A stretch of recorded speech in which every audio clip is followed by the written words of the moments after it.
થોડાક દિવસ પહેલા રાજ્ય સરકાર દ્વારા જે પોસ્ટ મેટ્રિક શિષ્યવૃત્તિ છે તે બંધ કરવામાં આવી હતી। તેના કારણે આદિવાસી સમાજના 60,000 વિદ્યાર્થીઓનું ભવિષ્ય અધ્ધરતાલ જોવા મળી રહ્યું છે।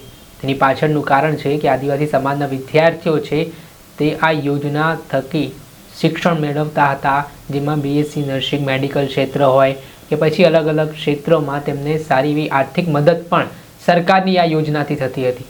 પરંતુ સરકાર દ્વારા જે એક પરિપત્ર કરવામાં આવ્યો ને આ પરિપત્રના સંદર્ભમાં વિરોધનો મતપૂળો છંછેડાયો છે। તો આ મામલાને લઈને આજે ડેડિયાપાડાના ધારાસભ્ય ચૈતર વસાવા અને વિદ્યાર્થી નેતા યુવરાજસિંહ જાડેજા પણ ગાંધીનગર પહોંચ્યા હતા અને આ દરમિયાન પોલીસ સાથે ફરી શાબ્દિક ઘર્ષણના દ્રશ્ય સામે આવ્યા હતા। ત્યારે શું સમગ્ર મામલો છે, વિગતે વાત કરીએ આ વિડીયોમાં।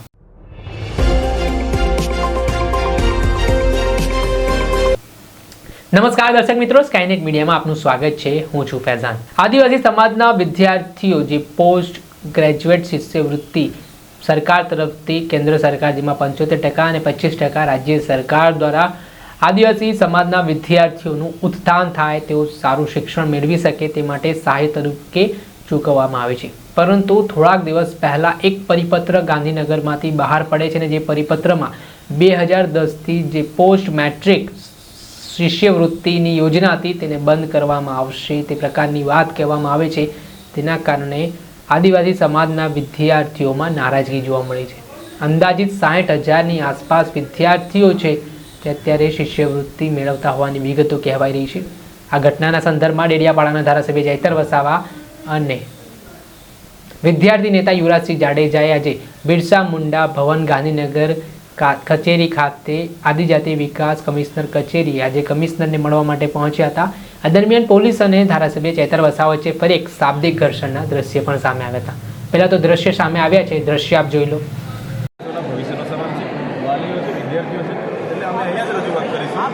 કમિશનર સાહેબને બોલાવો, બધાની સામે બોલાવેલો, હા બોલાવેલો, મીડિયા પણ છે, બધા સાથે રહીને અમે રજૂઆત પ્રોબ્લેમ શું છે? અહીંયા ઉભા છે એમાં પ્રોબ્લેમ 10 જણા ઉભા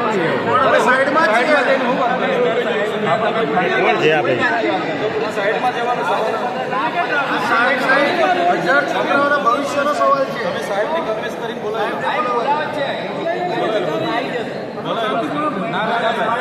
બિરસા મુંડા ભવન આપણું છે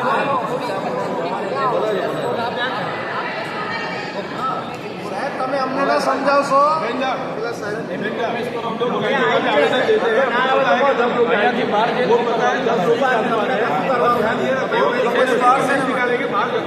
એવું તો નથી કે કચેરીમાં ઘૂસીને ચેમ્બરમાં ઘૂસીને હલ્લાબોલ કરીએ છીએ।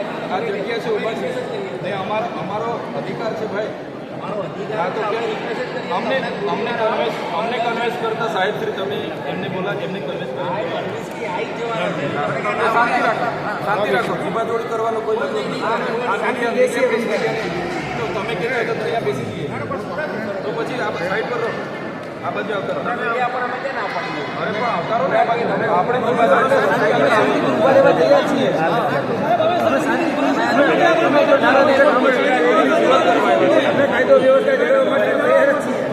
વેલ ગ્રેજ્યુએટ લોકો છે, હા અમને બી ખબર છે કાયદો વ્યવસ્થા, એટલે તમે છે ને એવું નહીં કરીએ। અમે ધારાસભ્ય કંઈ નાસ્તા થોડા પણ નહીં લાગે તો કેમ તમને પ્રોટોકોલ નથી ખબર પડતી? પ્રોટોકોલ તો ખબર છે ને, તો એ સાહેબને કન્વેન્સ કરી અહીંયા કોઈ કાયદો વ્યવસ્થા અમે હાથમાં લેવા નથી આવ્યા। તમારી જિમ્મેદારી છે કાયદો વ્યવસ્થા સંભાળવાની, એ સંભાળ્યા કરો ને, અમને હું કન્વેન્સ કરવાની જરૂર છે? તમે સ્કોલરશીપ આપવાના હોય તો લખીને આપો, તો લખીને આપી દો, વાર્તા પૂરી કરી તો પછી બંધ કરો ને બધું। અરે ગુસ્સાનો સવાલ જ નથી ને, ઉनको मिलो, कन्वेंस करो।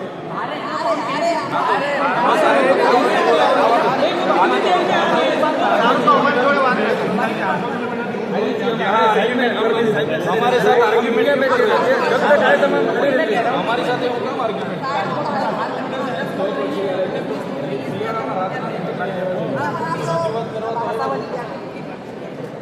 ना ना आगे जाओ, બધા સાંભળી બહાર જે કરવાનું છે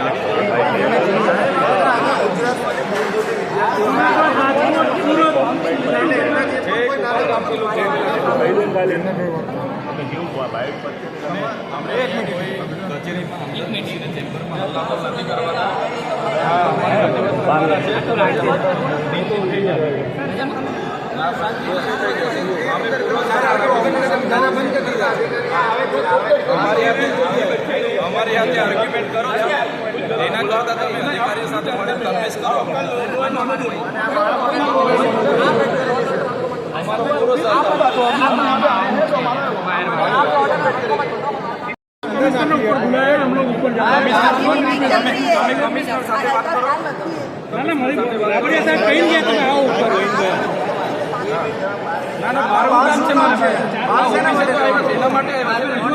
આટલા વિદ્યાર્થીઓ અમે પોતે સાહેબશ્રી અમારી રજૂઆત થશે પછી અમે શાંતિથી રજૂઆત કરીને અમે જવા બહાર શું કરવા જવાના બિરસા ભવન અમારું છે ને હા કોઈ માફી પેટી થોડી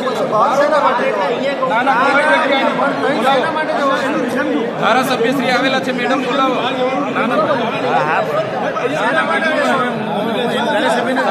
સાહેબશ્રી બોલાવો આપણે કમિશનર સાહેબને બોલાવો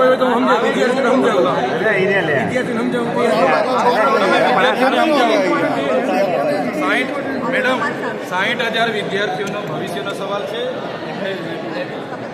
અધરતાલ હવે પ્રિસિપ કાર્ડ આપીએ ને અધરતાલ આ સ્કોલરશીપ યોજના બંધ કરી દીધી હવે અમારા બાળકો જશે ક્યાં હા તો બોલાવી લાવો તમે આપવાના છો તમે આપવાના છો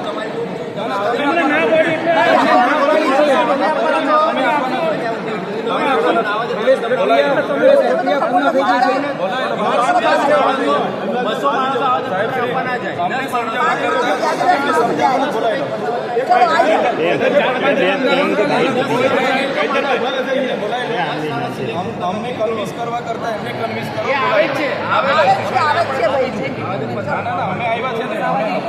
હવે આ દ્રશ્યમાં જે વિવાદ છે તેમાં કમિશનર હવે આ જે સમગ્ર ઘટનાનું નિર્માણ પાછળનું કારણ છે કે વિદ્યાર્થી નેતા યુવરાજસિંહ જાડેજા અને ધારાસભ્ય ચૈતર વસાવા છે તે મોટી સંખ્યામાં વિદ્યાર્થીઓને કચેરીની અંદર લઈ આવ્યા હતા. તેને લઈને પોલીસ અધિકારી દ્વારા તેમને કચેરી બહાર જવા માટે કહેવામાં આવ્યું હતું.